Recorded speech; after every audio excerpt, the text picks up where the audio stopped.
Hey everybody, thanks for watching. My name is Mason Drum. Today we're talking about animating and designing a pop-up book. Now, I'm by no means an expert in this. If you want to be encouraged or inspired by people that are way better than me at making this, check out Matthew Reinhardt. Tested did a video on them, and then there's this other channel, I'll link both these below, that are great resources for just understanding the basics of designing and engineering a pop-up book. So this project was for the University of Oklahoma. It was a bit last minute. We didn't have time to make sets or characters, which is why we opted for creating a pop-up book and just animating that. The only thing that we needed to do was make it kind of holiday and Christmassy, while also featuring the 3 separate campuses that the university has. And so I spent the first 2 days designing templates for it. And then once I designed it and got those signed off, you can see right here, I made a PDF scan of it, gave it to our designer, Amy, and then she took those designs and then filled them in and brought them to life with these beautiful colors. And once I had the design, I was able to print them off on 80-pound cardstock, and then I just reassembled it all. And I wasn't too worried about a lot of the making the action super smooth. I knew that this was going to be stop motion, which means I was able to add like some rigs and wires and stuff to help get the smoothnicity down just the way I wanted to. So this is definitely not a book that you'd ever want to sell or buy or try to manufacture. But it totally worked for the video, and that's all that we needed.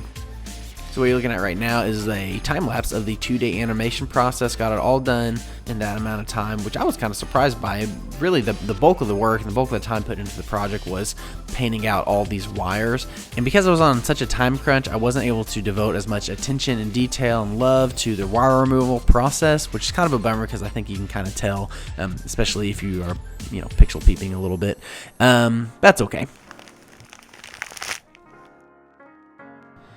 So I made all the sounds just at my desk using a Blue Yeti mic, and it was my first time to try my hand at Foley, and it was a little fun. It was kind of fun. I had a lot of fun doing it, I'm not gonna lie.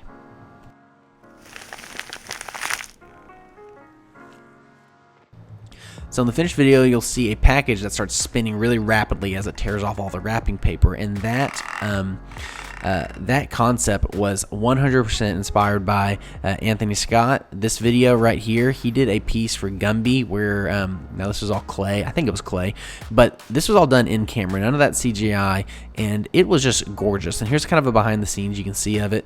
And when I saw this, I was like, man, I've got to incorporate that. It's such a simple idea that works really, really well. So that was really the main inspiration behind the concept of this spinning package. Really, I had seen that months before, and I was like, I need to incorporate this in something. So I went to the Fab Lab, which is a kind of a, what is it? It's a fabrications laboratory on the University of Oklahoma. And they 3D printed, I showed them the rig that Anthony made, and I think they kind of made it a little bit better, at least for what my needs were. So it rotates at like 5-degree increments, so you can click it, and then you can put little peg spokes. I just used colored pencils, that's all I really needed, and then I just attached the wires to the pencils. Really simple, really fun. Just kind of a look at the behind the scenes of what all went into like making this thing open and close the way I wanted it to. It was not very pretty. There we go.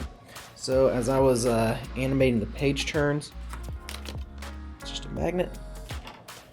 Let's see here. I had to tape these pages down because, I'm done. Because the tension in the book did not want it to like lay flat. So hold on. So as I was turning a page, how do I do this? I would use this wire right here to hold it as needed. And I could typically do that and get it to where I needed to go, or kind of rebend that to move it however I needed to do it.